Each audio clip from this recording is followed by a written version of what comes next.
Hi guys, welcome to The Real Deal. Real people, real issues, real talk. I'm Penny, a medicine woman and vitalist herbalist, specializing in ancient remedies for modern illness. If you'd like to learn more, feel free to reach out to me. I'm always here to help. Today we're talking homesteading and self-sustainability with Chuck Green of Goat Shit Farms, an adult petting zoo, and he also has a Costa Rican CBD company called pathwaycr.com, pathwaycr.com. And we've been trying to get Chuck on here for a few days now, and hopefully the third time's a charm. So let's see, while we're waiting for them to click on, let me get my computer going. So if you're interested in homesteading or being more self-sustainable, getting started is, it's kind of overwhelming at first when you start looking into it, but, there's some steps you can take that kind of make it a little easier. The first thing you want to do is commit to a new lifestyle and, a new lifestyle and a new way of life, because homesteading, instead of consuming, is trying to make do with what you have and use the resources that you have and look at them in different ways and reuse them and, cooking from scratch, all that kind of stuff. Hi, Chuck. I see you. Let's see if we can get you on this time.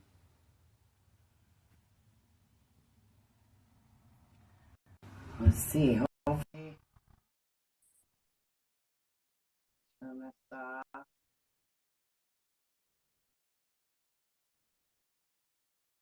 Says it's adding you, so let's see what happens.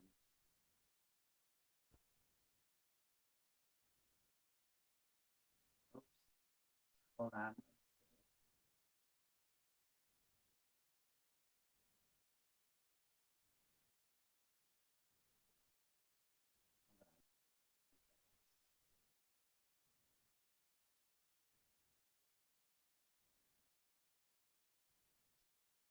So let's see. Says it's adding you. Maybe it'll take a minute. Um, but if you wanna start homesteading, set some goals and start a vision board. They're kind of powerful, and think about all the things that you would like to see on your homestead, and you know, once you start to think about it, start researching it, set small goals, take a look at your budget, try to get out of debt. Let's see, hold on a second. I'm going to try to click you back on, Chuck, for some reason.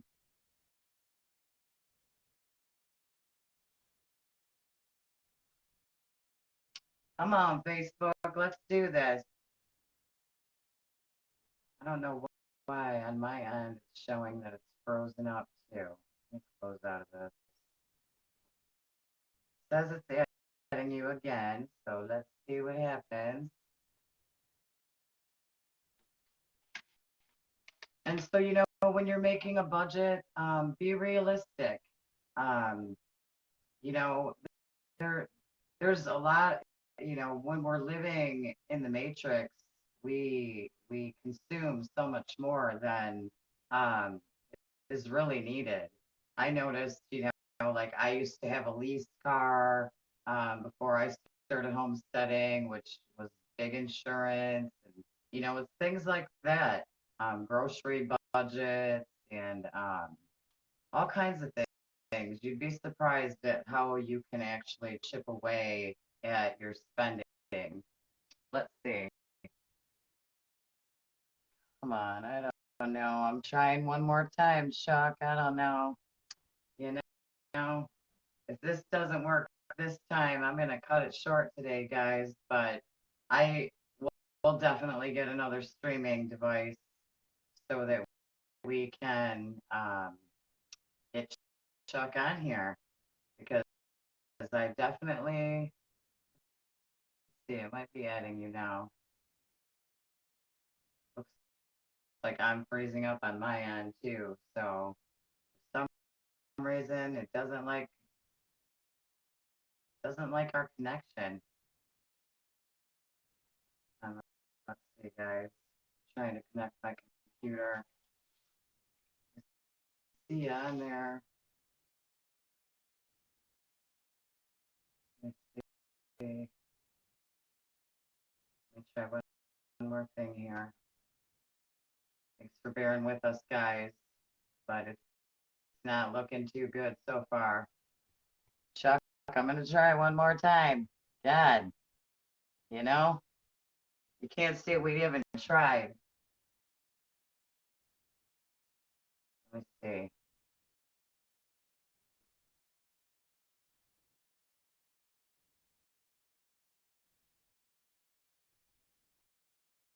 Let me turn that down. Okay, it says it's adding you, but oh,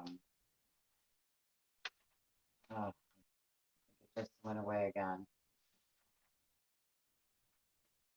Let's see if you pop back on. But anyway, I'm gonna pop it, try one more time if he does click on, but it's looking like it's not gonna work again, guys. So we will get them back on. Trying one more time here, Chuck. I know it's annoying. I'm sorry. It says it's adding you. But becoming self-sustainable is so empowering, and in today's world, you really do want to try to get out of the matrix and um, set some goals and create a vision board, and like it'll get you excited, and I think that's a good place to start. And if you don't cook from scratch, start learning to cook from scratch a little bit. That's another good way to start. You don't have to be in the country. Chuck? Can you hear me? Yep, I can. All right. Well, we're on my phone. Jen's is having some technical, so here we are. All right. I'm glad we are here. All right. There we go. Ooh, that's about as good as it's going to get. That sounds good to me. So, why don't you tell us a little bit about yourself? Old, beat up, haggard. But that being said, I'm living my best life. I'm where I one day hope to die. That may be a little morbid, but long-term goals as we get older, we reprioritize. Right. Long day, long week, but hey, we're rallying. We got a new puppy coming on Sunday, so that's the motivation. Get everything done before the new puppy gets here. Right. And I'm sure the old and haggard part comes from homesteading a little bit too, because it's a lot of work, isn't it? It's a different kind of work, which we aren't conditioned as. Like when we live in the States, we go to our 9 to 5, we make our money, we pay our taxes, we keep the Ponzi scheme going. But then when we start to pull away from it, we're like, oh, I'm a grown-ass man, I'm big, I'm strong, I can do these things. Well, I may have been able to do them as a kid, but now the body's different. And one of the things that we didn't calculate coming to Costa Rica was the difference in climate. Yes, it's warmer, but what we get is we get the humidity. So I've been in the desert in the Middle East, no big deal. But when you compound the high heat with the humidity, you're almost fighting a constant state of dehydration. So we always have to hydrate. It is one of your biggest issues, and it compromises the strength and energy you would normally have to homestead. Like sometimes I'm jealous that you guys are in 50 to 70 degree weather where we've got a temp index of 100 and things still have to get done. That being said, I'm looking out my window. I can see the ocean. I have palm trees. We've got a wonderful storm coming in, which as a homesteader, you start to love rain. you don't have it. And when you have too much, you hate it. Right. It's fantastic. It's the way to go. And I like what you said about start planning now. It's never too early, whether you're in your 20s, 30s, 40s, 50s, 80s, it doesn't matter. You can always start. And the biggest recommendation I would have for a homesteader is stop buying things and start selling things. Become a minimalist. It's the biggest piece of advice that I can give to anybody. You don't need what the commercials tell you you need. Right. What you need, good food, hopefully a loving partner or companion, a good dog, and the rest is just hard work and determination. And there is no playbook.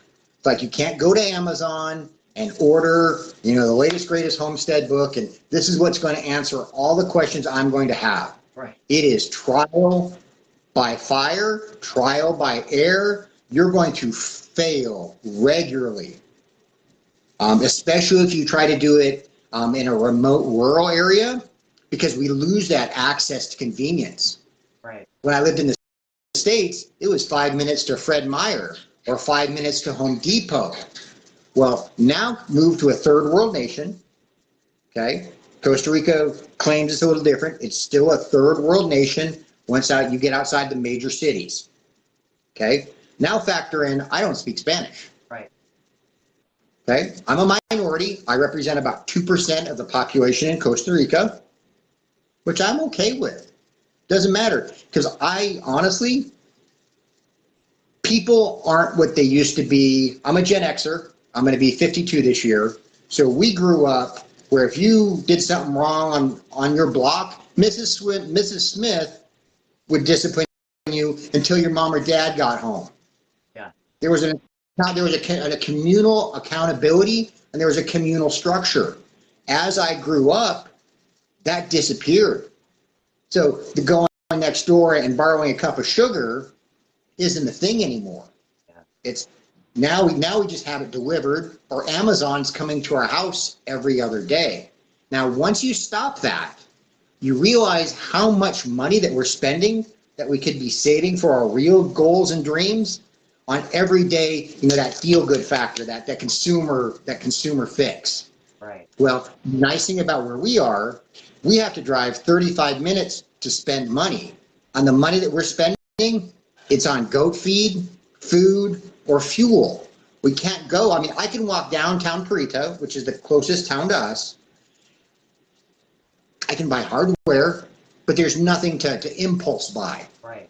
Because our system, Costa Ricans, they're doing it right. It's all about family, and it's about today, not tomorrow. It's a little frustrating when you've been programmed, like the name of our farm is called The Long Game, because we've done that. We've been planning for a long time. Right. So, yeah. And we've done, I'm the last person you want to take advice on what you need to do. The only thing is you need to want it. You need to be willing to work. None of this will do itself. And you can't afford to hire somebody to do everything. Right. An example, I just bought a welder. I haven't welded since I was 12 with my dad, because there are things that need to be fixed. Now, being handy, man, even if you aren't now, if you have the desire, we have the University of YouTube. Better than any four-year university in the world. We can learn what we need to learn on demand in layman's terms. And if we don't like the way it's presented one way, there's somebody else who's done another version of that video. So content providers like yourself are very, very critical, because we're talking to common people, the common man. We're not a Tucker Carlson talking at a big audience. We're talking to peers. Right. And I'm telling you about my mistakes. And one thing another piece of advice, if you're a homesteader, get yourself a mirror, because you're going to look in that mirror, and that is who you're accountable to. Anything that happens on your property is your fault, your responsibility. Okay? Something happens on my farm, it's my fault. Yeah. That's how you deal with it. So self-awareness is important. Knowing your limitations is also important as well. Hi, my name is Chuck. I like to go too long, too fast, too hard because my 25-year-old brain is telling my 50-year-old body what to do. Right. So moderation, because it is hard work. If you've been doing a 9 to 5 or coming from the tech sector, your body's not prepared for that. So little things like, oh, I should probably get into decent shape, work on my diet, eliminate a lot of the processed foods because there's a lethargy attached to those foods. I'm a Pepsi addict, have been for 30 years since I started in college. We've made a lot of progress away from that, but I found that was leading to a lot of lethargy because it zaps your energy. Your body's, I'm very carb dependent. So when I do go work, my body would deplete of carbs through the muscle mass, and then boom, it's like a car. You can't get it from first to second gear anymore. So a good healthy diet, weaponized sleep is another one. Make sleep part of your workday. Plan for it, protect it. It's a lot of work, but man, is it rewarding. So your audience has experienced firsthand some of the problems with us. Our original call was the day I lost the matriarch of our herd, which was devastating to me, one of my best friends. She kept everybody in check. So I was a complete space cadet. I thought I had another hour. So I apologize to everybody for that. But that's the reality. I woke up to go out and see how mama and babies were doing. Mama has recently passed. Okay. Now she had cancer. We knew we were fighting a battle, but we wanted to get the babies, and she promised to make the babies happen. We got the babies. They're big and strong. But you're going to have a lot of ups and downs. It is a roller coaster. High highs, low lows. Yeah. Now, I'm former military, so I used to compartmentalize everything. So in the past, death wasn't an issue for me. I never dealt with it. On the farm, part of my healing and my growth is, hey, it's okay to cry as a grown man. You know, if you're really crying hard, you can't see anything. It's pitch black, but it feels good. There's a therapy to it. And that's what a lot of people don't understand about homesteading. Oh, it's a lot of work, and, well, I'm not making any money, and no. You're gonna live just above average if you're doing it great. Yeah. But you're gonna be providing your own food. You're going to have friends that don't have an agenda, that don't have politics. You get to where it's very pure. If I could go back and do it again, I would raise our boys in a farm environment so you get to see how the flock interacts, how a herd interacts, and how a pack interacts, because it's very primal. There's no politics in it. You can learn a lot of lessons on how to interact with other people that way. And a lot of the things that people tell you need to be and how you be, humans are not that evolved. Okay, when in the grand scheme, we are still splitting atoms. We're blue-green algae. So for our arrogance to say, hey, we're better than all these animals, there's so much they can tell us and teach us and heal our hearts. So say you think I'm a messed up individual. Well, homesteading, you're going to get away from a lot of the toxic energy, the chaos that is civilization that we created, that we've learned to think is our safety net, our cocoon, when in reality it's probably a prison. So escaping the chaos, finding your little happy spot. It can be a quarter acre where you have a greenhouse and you just go in a greenhouse and you make that your special place. It doesn't have to be 5 acres, 10, 100 acres. A small piece that you can call your own, that you work for. When you do that, you'll be very mindful of what you do to that land because now it's yours. There's that ownership. You'll see your priorities change. Instead of having the nicest car or the biggest house or the biggest TV, you're like, boy, we really could use a trailer to haul feed and supplies.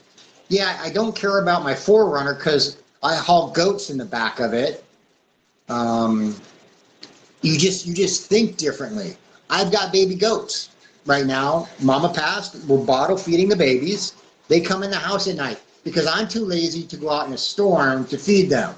So yeah, I get to clean up baby messes. But I'm also treating them like baby puppies, where you feed them, you take them outside immediately, they go potty. Things we just learn. That's part of our lives now. Things I would be irritated at in the States, it's just part of your reality every day. I've got to do some nasty stuff. I deal with goat shit, turkey shit, goat, even more goat shit, because yeah, and that's the other thing. The work that you don't do just once. You do it again tomorrow, the next day, and the day after. So doing the routine, coming up with a schedule, making sure you're eating well, because you're number one, right? You're the most important machine on the farm, because you're dictating what's going to happen, and you're also protecting everything on the farm. Like for me, we have goats. Very rarely, I mean, one time in the 5 or 6 years we've been at this property, we heard coyotes. And so I hop online. People have been talking about coyotes running up this ridge. So in the States, they're either single or in packs. Kind of the same here. They'll run 1 to 2 or a small pack. Well, you hear a coyote and you've got goats, guess what? You want to make sure those goats stay alive. So I'm out there with a chair and a flashlight in the middle of the night with my goats. I might have had something else with me, but we can't talk about that. But that's what you do. That's now my priority. Instead of sleep, is making sure my babies are good. And yeah, get some questions in here, because I'm a talker. I'll go all day, every day. I love you talking, but I started homesteading 13 years ago, and now I'm actually back into like a small neighborhood on just like an acre. But I'll be going back to it. I came back for my grandkids, but I had 13 companies and worked 80 hours a week and got cancer from living that lifestyle and eating horribly. Yeah, and so I became a minimalist and started foraging and learning more. And I love the best part about homesteading is I love waking up in the morning with the birds and the sunrise, and I like going to sleep with the sunset. And like I feel like that's kind of how our body's meant to be. If I'm tired during the day, I will nap. And like you said, you need to get up and treat your homestead like a job every day, because Mhm. every day you have to do things, or else you don't get things done, right? So, uh, and Um, I've been on my own doing it, so I know, of course, it's probably nicer to have some extra set of hands, because homesteading, you find that a lot of times you do need that extra set of hands. So I've been at a standstill sometimes through the years when I had to get someone over to help me do something that I couldn't do on my own. So it definitely, companionship would make it easier for it- sure. well, and from a safety standpoint, kind of like the whole swimming. You don't go swimming by yourself. You always have a buddy. It's kind of the rule that we're here. I won't go out and chainsaw in the woods unless Jen's home, because Right. if something happens to me, I'm dead. They'll find me from the buzzard spinning over the top of me. So, having that person. There are days where I would love to have my son here. A big, strong kid, that extra set of hands. We're lucky in that we can tap some of the locals. Right. The hardworking people, good hearts, just different priorities, and that's shame on me. I'm in their country. Right. I'm the immigrant, so it's not their fault that I don't understand why they do some of the things they do. But Right. that's okay. That's okay. We chose to move here. My wife medically retired. She got very sick. Stress was literally killing her. We got to see some of the best neurologists in the world. figured out they're still coloring with crayons when it comes to the human brain. And then we started to take a lot more into our own control. It's like, okay, well, they're telling us to do this. And the American society is like, take a pill or a shot. And so rarely is that the cure. Might take care of the symptoms, might prolong things, but really it comes down to, that's why, eating well, eating clean, because my body has changed. I've dropped 20 pounds of muscle because muscle takes more oxygen, and I have a hard time sucking air out of this humidity. So I've had to change my body type. Plus, there's no reason for me to be big and bulky. For us, it's more of an endurance race here. Where in the States, I thought it was all about strong dynamic power. Not at all. Not at all. And one thing, you can do this as a little woman, or you can do this as a big man. Yeah. It's just what your passion is.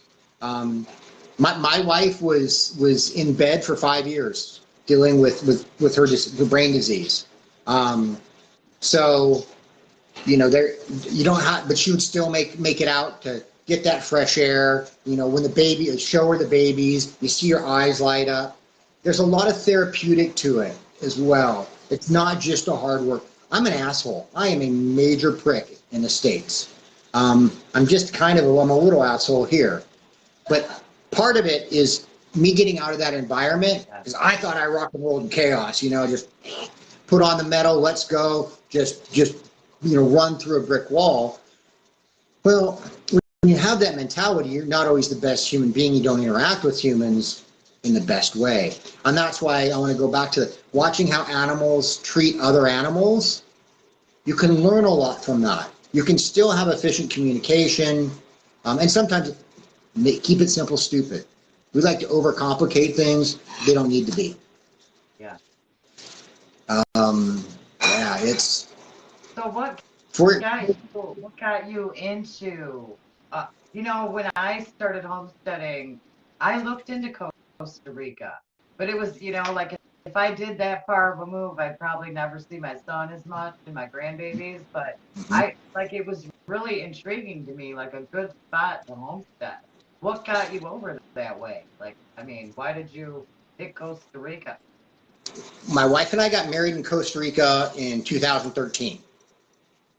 Then my wife got sick, and doctors basically said, you should probably take one more vacation because we don't know how things are going to turn out.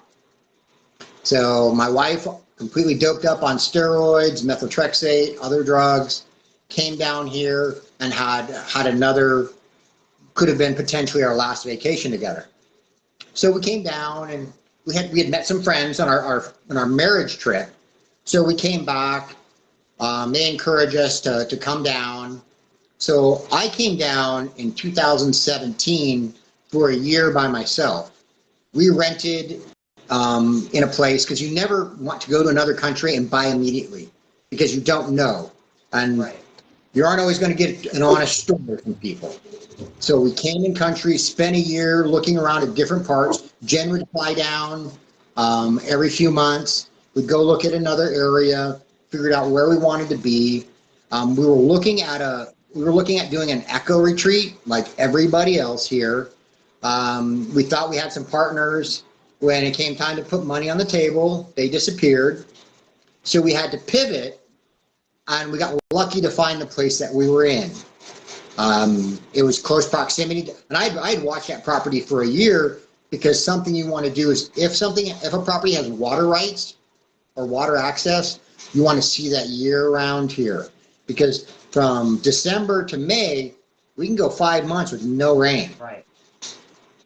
So that water feature may become, a washout if you don't see it through the whole year.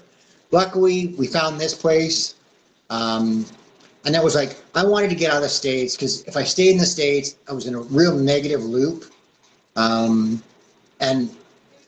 it was a perfect window, because our boys had just gone to college. My son had moved out. Her son went to college in Alaska. So there was this window before the grandbabies came, right, that if we don't do it now, it's not going to happen.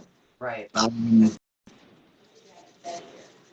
So it was a decision because I'm a veteran. I love my country. Right. I love my country to the end. I mean, I was willing to give my life for it. But what I saw happening, I couldn't stand to sit and watch. So I needed for my own sanity. I'm a politics nerd. I love to. The problem is when you start deep diving, all the things that we fought for, we aren't really fighting for, and you realize, I don't want to get politics into it, but I needed to move to get into a country where I didn't have access to that nonstop. That I didn't have people I could regularly talk to, and that's the rabbit hole we constantly go down because it's a negative place. It is. So when all you have, you're too tired to worry about BS that you have zero control over. So one of my things is if you can't reach out and touch it, don't worry about it. Focus on what you can touch. Take care of yourself so you can take care of other people later. And when we came down here, there's that perfect window. Like I said, my wife was sick. She was never going to be able to work again. We knew that. So when we came down here, it was like, okay, even if we just lived off of our retirement, our savings, and our portfolio, we could do it in Costa Rica. Costa Rica is not cheap anymore, but we got our property at the right price and we're able to get it paid off. So yes, some things cost us more. I think we're $5.50 a gallon for fuel. But my power bill's like 150 to 250 a month, depending if we're running AC or not. My water bill's under $30, and that's with irrigating and making sure everybody's watered. Goats, like during high season, will go through 15 gallons of fresh water a day. So that is inexpensive. Now we can offset it with chickens, and you can do goat milk. I won't eat my goats until the apocalypse comes. Sorry, folks. For us, most of our animals are pets, with the exception of like the turkeys and the chickens, which we no longer name. We did originally, but we don't do that anymore. And those will all go in the freezer. My goats have no value in Costa Rica. Goats hate rain, and I live in a rainforest. So most of them males are eaten, and the females are just for milk. So I have a hard time letting some of my flock go. But for me, again, it's that therapy. I use them to clean up, because the property that we have, the whole area we're at was clear cut in the 70s and used as cattle land. Now, when cattle prices went down, the market wasn't there. They went to other things. Well, they cleared all this land and they didn't replant. So what we have are a bunch of just scrap plants, no pioneers. So not like we would replant a forest after a forest fire. None of that happened here. So we used the goats to come in, clean up, and kill most of the trees. So that way, eventually, we can replant what we want there. And for us, there was a lot of mold and fungus in the trees around the perimeter. So when you bring the goats in, we get more airflow through our forest. Just healthier plants. We don't have. It's getting a lot healthier. Plus, the goats are processing all that plant material into immediately available fertilizer. Right. How long? My wife said I need to stop. How long have you been in Costa Rica then? This is going to be my 7th year. Okay. Yeah, something like that. Yeah, 7. So I know when I first started homesteading too, like I researched all this stuff, and here I was in the middle of nowhere, starting, and I had livestock then, quail and chickens, a couple flocks, and the one thing I never researched though in all my research before I dove in was about predators that you brought up earlier. yeah. So I had some hard lessons because I thought I was so prepared, and then my first encounter with the predator, you know, then I realized, boy, I have a lot more to learn.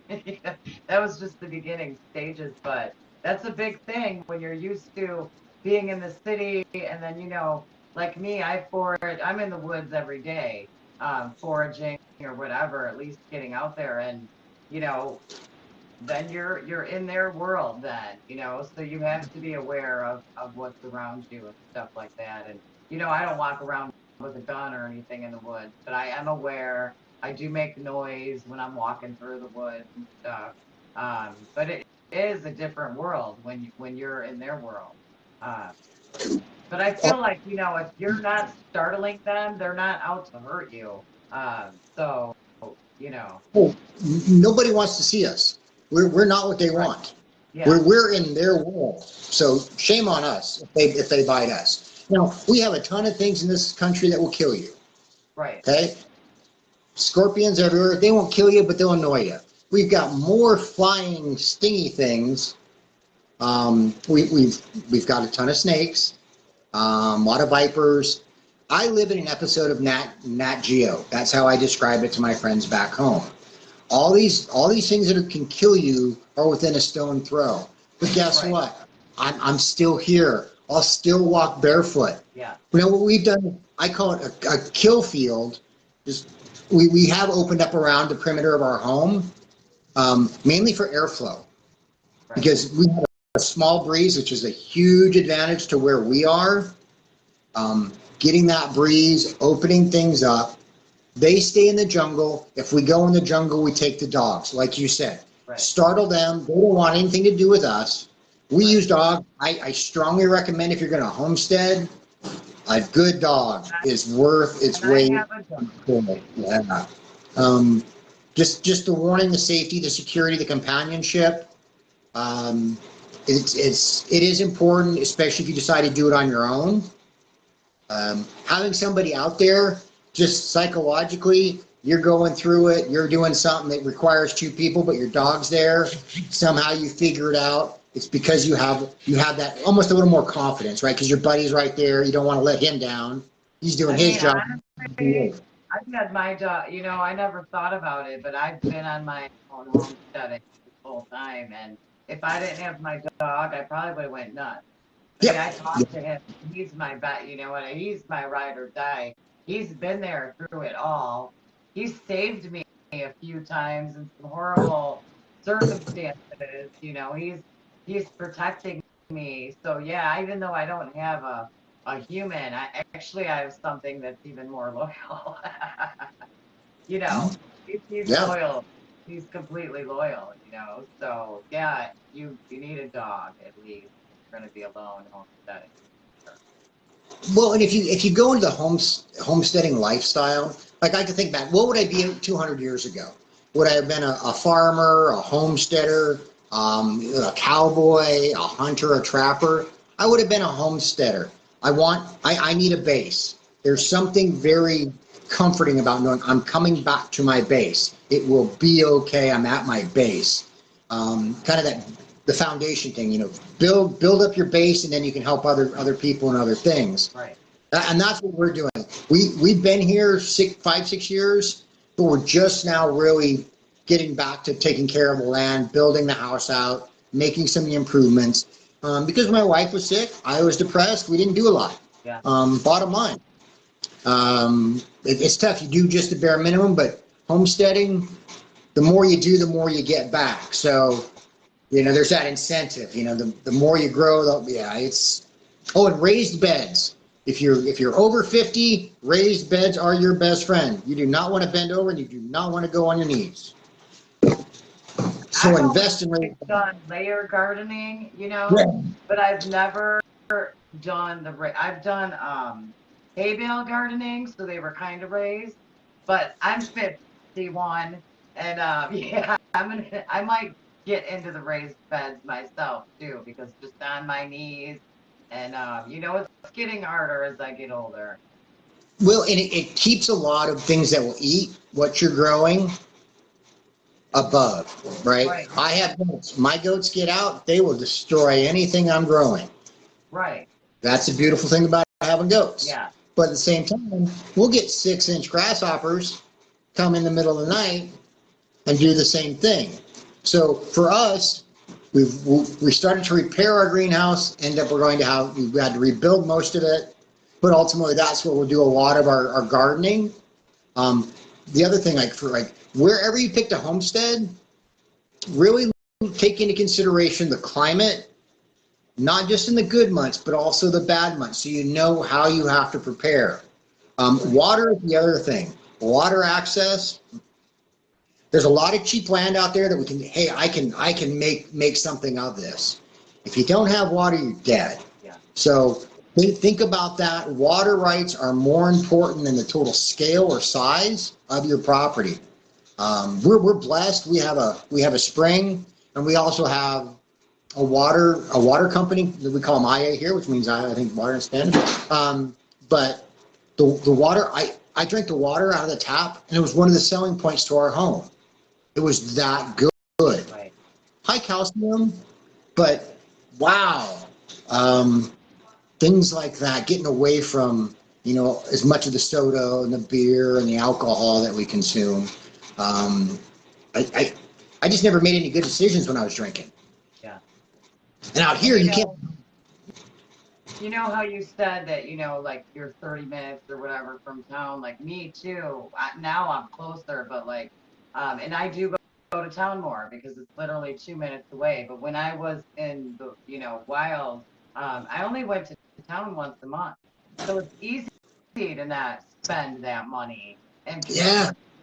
And then when you go to town, you got a plan. You're going to get what you need, not what You got the list. Yes. And then you go back and the amount of money that you save and time, is just amazing when you don't really realize that you see it happening. It's fantastic that way. Like COVID did a number on us. I thank God every day we were here when COVID hit, because to me, this is like a sovereign nation. We didn't have to wear masks. We had the fresh air. We got our vitamin D. We took our ivermectin, our zinc, and we tried to eat right. I got COVID twice, non-vaccinated, but it's okay. Yeah. Because I was here, it didn't affect anybody else. It was my property, and I had that. Because you start putting a mask, we lost our identities. We lost a lot of the little bit of community that was still left. And the cool thing about homesteaders, I recommend everybody hop on Facebook and find and just kind of lurk in some of the homestead groups and see what people are doing. Yeah. Amazing ideas, the ingenuity. You're like, oh, I don't have to have $1 million. No, you can do it with $1,000 and some hard work and some repurposing. Like in your backyard. And guess what? It may not be perfect, but it's yours. Yeah. We stopped working with our hands. Yeah. Like my dad was a metal worker, and I didn't want to do that. I wanted to be behind a desk, and I wanted to wear a suit, and I wanted to make money.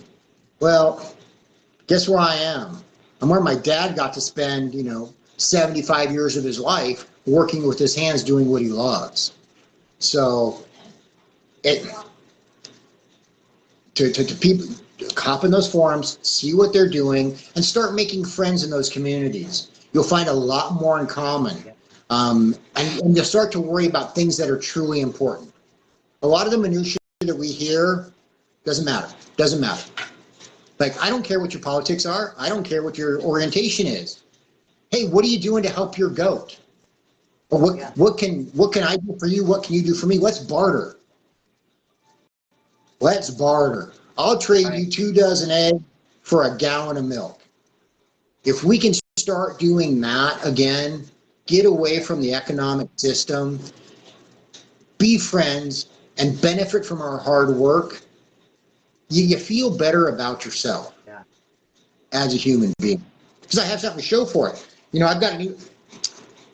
One of the things we do here is I go through t-shirts like no other. So I'll change outfits 3 times a day because I'll just sweat through them. All this time being here, I still haven't fully acclimated to the temperature. I don't go spend $25 for t-shirts or $40, $50 for t-shirts anymore. I spend $2. Okay, all those t-shirts that get misprinted in the States, they get sent here. And that's what I wear while I'm farming, because it doesn't matter. I tore another one today. Don't even know how. Like, okay, it's not about the glitz and the glam and the floss. It's about and I think my point is it's about substance again. Yeah.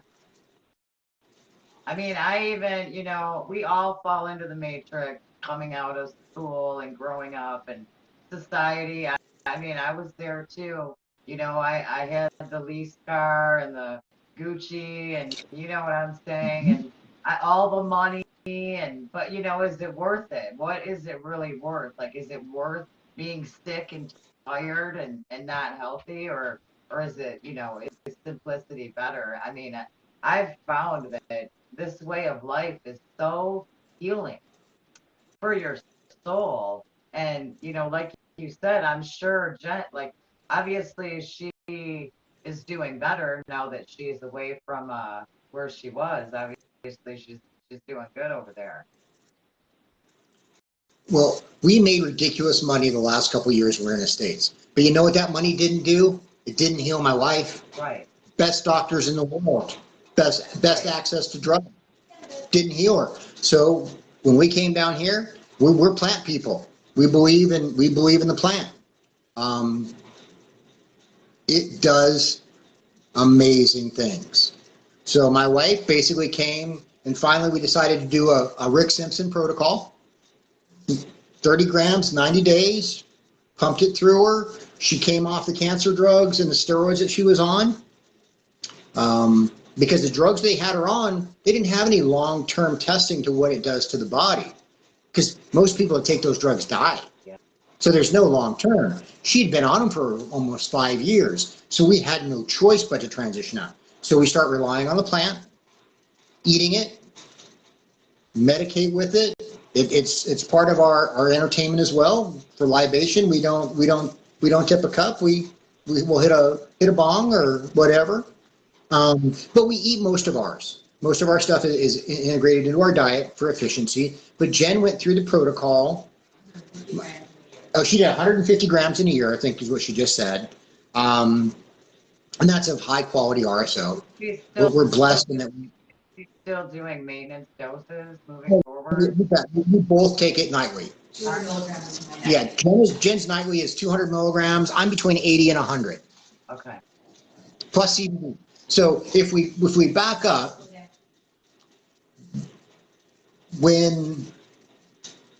how much time do you have? Well, I mean, honestly, I want to keep going with this because it's good info and we worked hard to get you on here. Let's go back a little bit. So I grew up in the Nancy Reagan era. Say no to drugs. Yeah. Okay? If you smoked weed, you were a loser.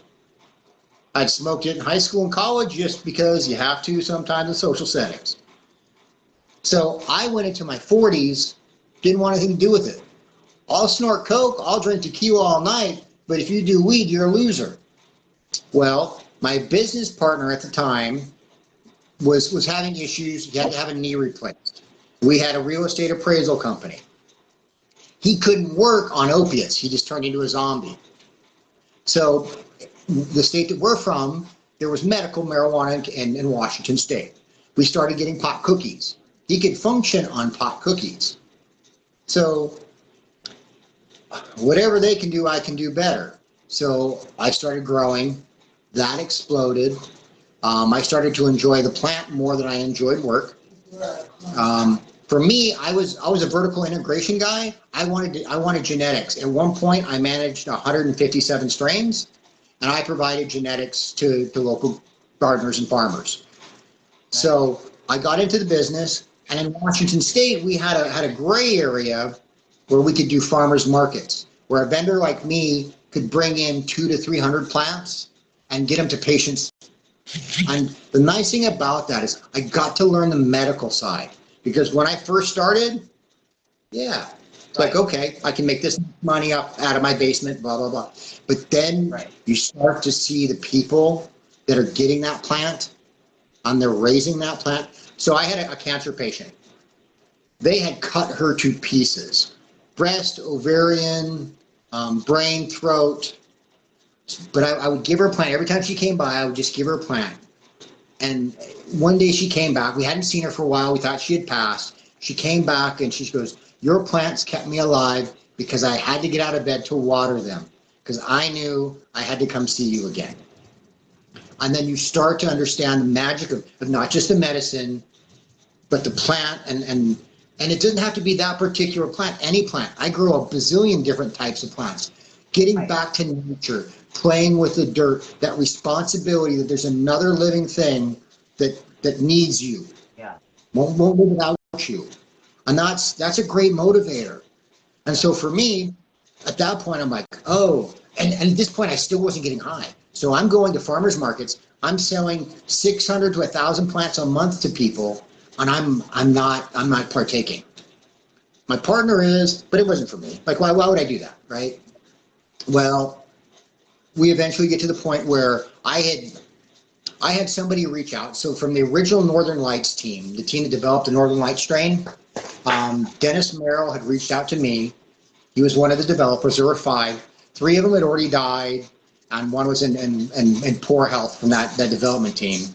So they gave me a bunch of their old genetics. So I was able to reintroduce some original Burmese and some Thais, some of the like Northern Lights number 1, 2, 3, 4, some of the earlier 8 we were able to save, bring those genetics back and get them back into patients' hands. And that's one thing I don't like about today's industry. It's not about the skunk one anymore. It's not about having a good tie or like even like a Durban poison. Nobody wants to go 12 weeks on these plants, but those were the ones who got the unique flavors. And I know there's medicinal properties in there that we still don't know how to maximize. Right. So, We've taken the art and the love out. They're taking the art and the love out of it, which is very, very important. Yeah. when it comes to tax dollars, Right. most everybody I know that's in the industry goes back to the black market. Because there's artisans, there's that old timer still growing the same way he's grown for 40 years. It's not about quantity, it's about quality. Yeah. And he's using the same genetics he's had for those 40 years. Not the latest. Well, when I was leaving the country, it was all about cookies, and now it's about sherbets and skid. I can't keep up. Yeah. Give me a good skunk one. Well, give me a good UK cheese. That would really make me happy. Good stinky cheese. But the plant helped convert my wife off of poison. Right. And that was a big instrument for us. It's like we thought we were going to come down here. Costa Rica was thinking about legalizing. We thought, hey, we'll get on the ground and potentially we'll do that. Growing in Costa Rica is very, very difficult because plants need to be to a certain size and have a certain root mass to be able to transpire enough to deal with our extreme heat and UV. Right. So once you get the plants big, they do great. But in the beginning, it's brutal because they'll melt like that. Right. So I grew the first year I was in country and tried a bunch of things, and it just didn't make sense to scale. So my wife had started a CBD company in the States. She brought that down here. Now that is the focus going forward. Now we're in the process of being one of the first ones to be licensed in Costa Rica for the importation of raw materials. Nice. And then eventually we'll be one of the first to do the product, recombine the product in country. We're building a lab right now, exactly right below where I am now. Right before we got on with you, the contractor was here, letting us know when he can do a bunch of the finish work. And for us, it's just, and I poo-pooed CBD because I'm a THC guy, right? Oh, full plant. But as a therapeutic or a natural anti-inflammatory, that's probably the best way to name it. Isolate still works. CBD isolate works as a natural anti-inflammatory. It's a great product, especially for people that have to pee in a cup. But getting inflammation out of the body, when we do all the research on autoimmune, oh my God, it's your body rebelling against itself. Well, let's stop putting in the inputs.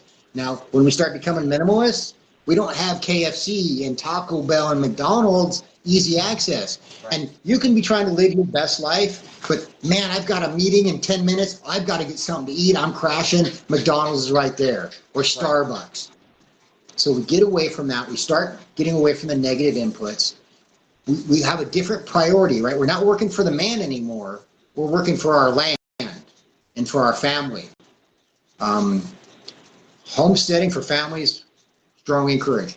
But I've learned a lot, and I've changed, seeing what we can do without the THC here in country, because it will not be legal for some time. Right. But being able to help people and incorporate it. And my wife's company's name is Pathway, because it's just another pathway to help, right? I'm not going to tell you, take this, it's going to cure you. But if an old cranky old man who I beat the hell out of my body, jumping out of airplanes and all kinds of dumb shit,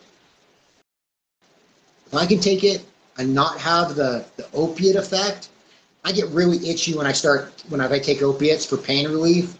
Having something natural that I know I'm not impaired, I can work heavy equipment, I can work out with a chainsaw in the woods.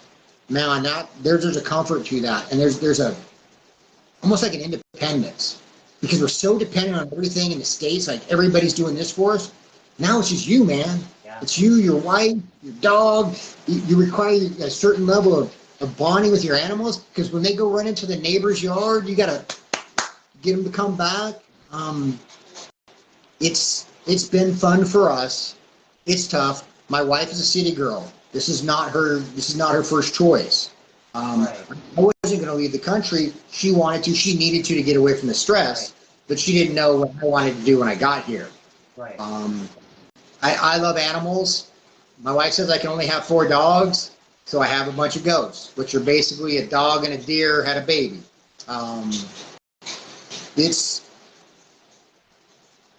If you like learning and continual intellectual growth, I strongly recommend homesteading.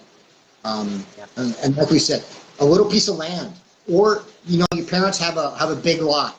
Start practicing on their land.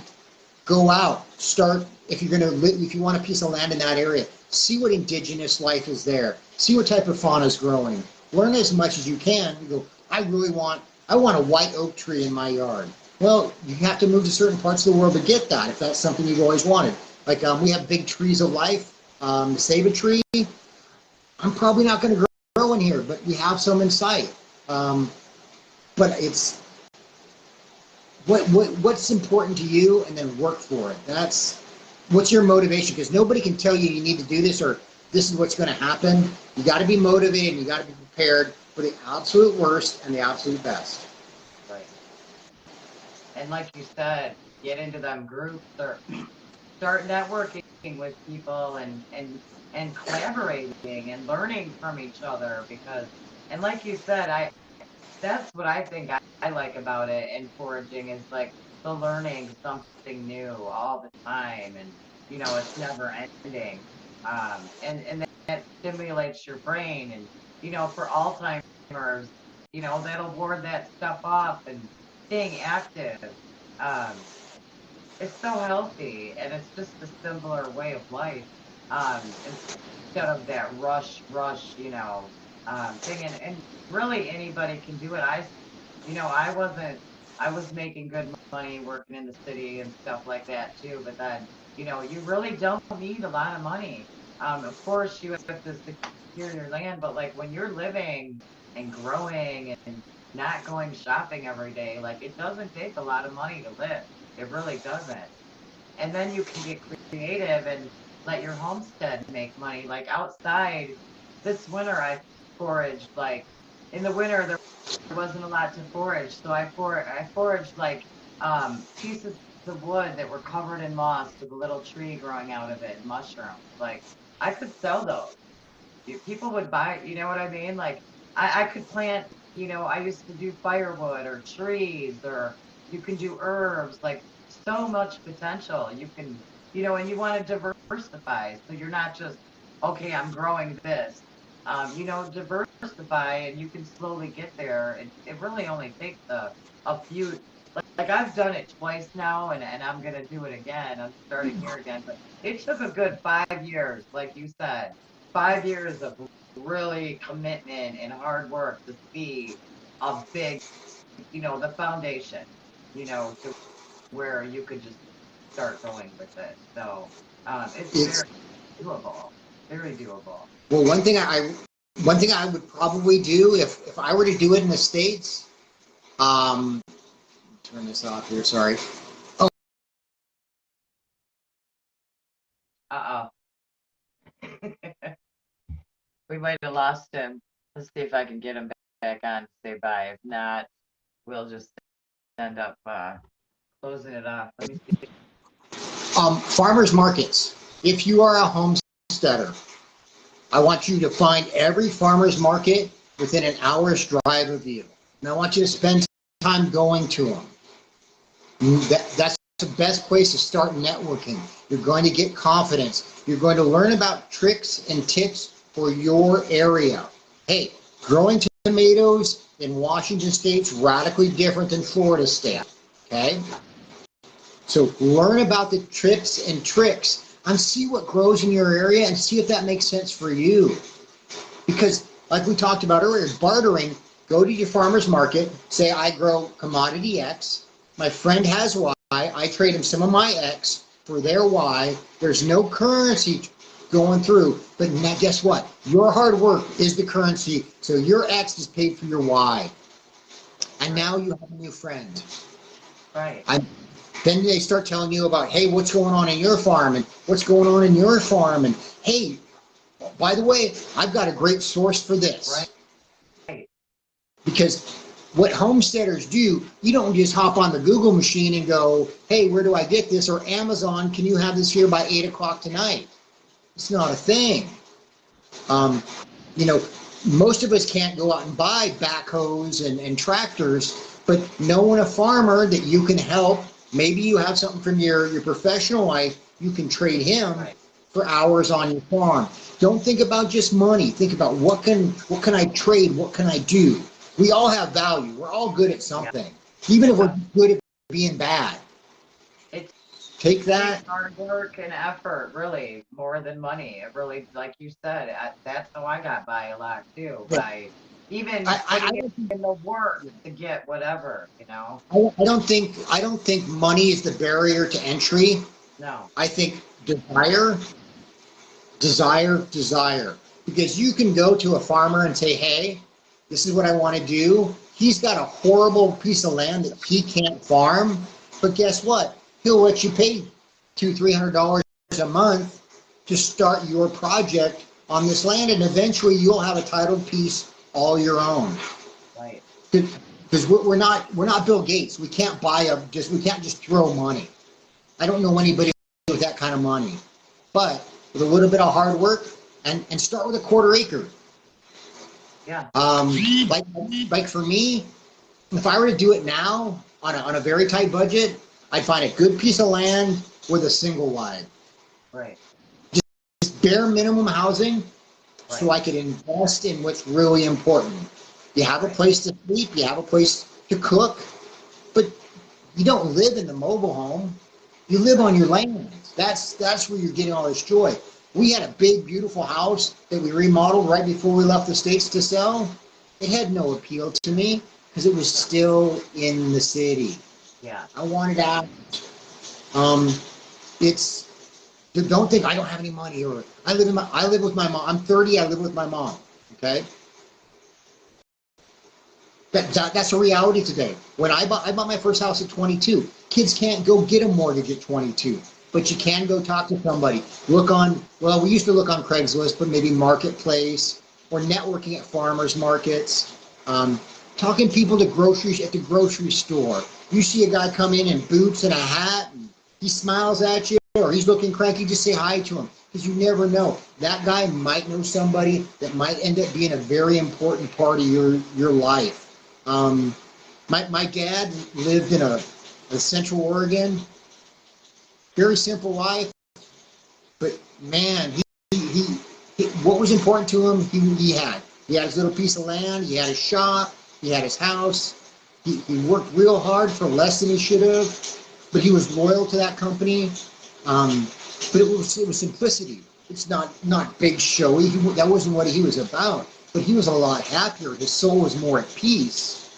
So like you, so you're in your basement. Start a plan. Start talking to people. Go to a livestock auction. You want to have fun? Go to a livestock auction and just be a fly on the wall. Yeah. Put your ear out and listen to the old timers. Some of those crusty, real angry old men are the sweetest. And so many, so many farmers need help. Like a lot of the farmers, the farms are dying off because they're getting older or their kids don't want to jump in. And so many farmers need help. And it can lead to other opportunities too. But they've taken away the family, the community, and that's what you're building in homesteading. You're building your own community to where you're not, you do still have to have a support system when shit hits the fan, right? I mean, Biggest thing is that community, right? Because we're humans, we're social animals. As much as I want to live on the hill and only go to town once every so often, we do need that interaction. And the other thing is, like I said, if you're in your mom's basement, and you're planning your life, go spend some time with the butcher. See if it's for you, right? You may want to raise cows, but you don't want to slaughter them. You might want to think about that dynamic. Plus, then you learn how am I gonna dress out an animal on my little homestead. Things you plan about. Because anymore, you bring in somebody to butcher and pack your meat. Everything's gotten way more expensive, and these are things that we can do, but we haven't seen it done, so we think it's rocket science. Right. No, it's not. No, it's not. It's just a little bit of work and a little bit of understanding. Don't think anything is too hard or too complex, because farmers, before we had universities and all the tech companies, guess what? We had farmers. They did it somehow.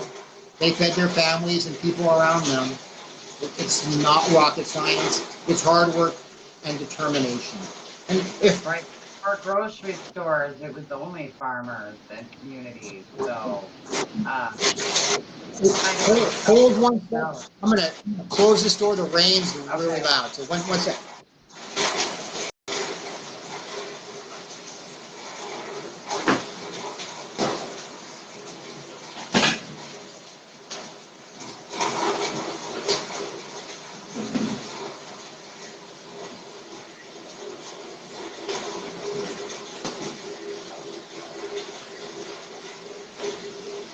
Sorry about that.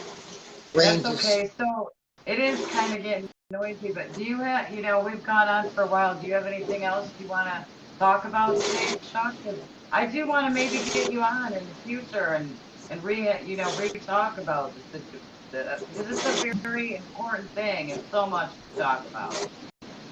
It's teach your kids and learn how to do things with your hands. Get back to putting your hands in the dirt. I can't meditate. It just drives me nuts. But I take my shoes off and get my hands in the dirt. Therapy. Don't go pay somebody for things that you can get yourself. Go to a river. Ground your feet in water. Go to the ocean. Get out of your house. Yeah. Get away from negative people. And get a mirror. Be honest with yourself. But yeah, I'm always here. You guys are always welcome to message me. I will tell you about all the things I've done wrong so you don't have to do them, or so you can do them and then come back and tell me you did them, and then we can high five because we're humans and we make mistakes. Nobody's going to be just perfect, and they're not going to do it right the first time. I'm undoing mistakes I've made over the last 5 years. Right. Guess what? It's just part of the game. Don't be afraid. No reason to be afraid. Zero fear. Anybody can do it. You just have to want it. And there's a lot of people to support you out here too that are doing it. So I'm glad we got you on finally, Chuck. Thank you. Thank you. A lot of we now have the tech. We've got a little bit figured out. Right. Anytime you want me back on, just let me know. Maybe we get really good at this, we'll maybe do a farm tour during the day. I would love You can see some of my failings and some of my successes, and I can introduce you to what we do, the personalities of the animals that make this all worth it. Yeah, I would love to get you back on and try to do. I'm gonna work on getting a different streaming thing too. Maybe that'll help. I definitely would love to have you back. Yeah, don't worry too much about it, because if we can see it, the content's there. I mean, a lot of us grew up with 8-bit. I mean, 4K is I don't look too good in 4K, so I'm okay kind of being analog. Oh, Right. get away from tech. Connect from your phones, people. Put them down. Yeah, exactly. Exactly. Well, thanks for joining us, everyone. Chime in. We'd love to hear from you. Join us here live every Tuesday and Thursday at 7 p.m. Eastern Standard Time. And next, we'll be talking renewable energy with Will Henschel. So stay tuned. See you later. Have a good day. Thank you. Bye.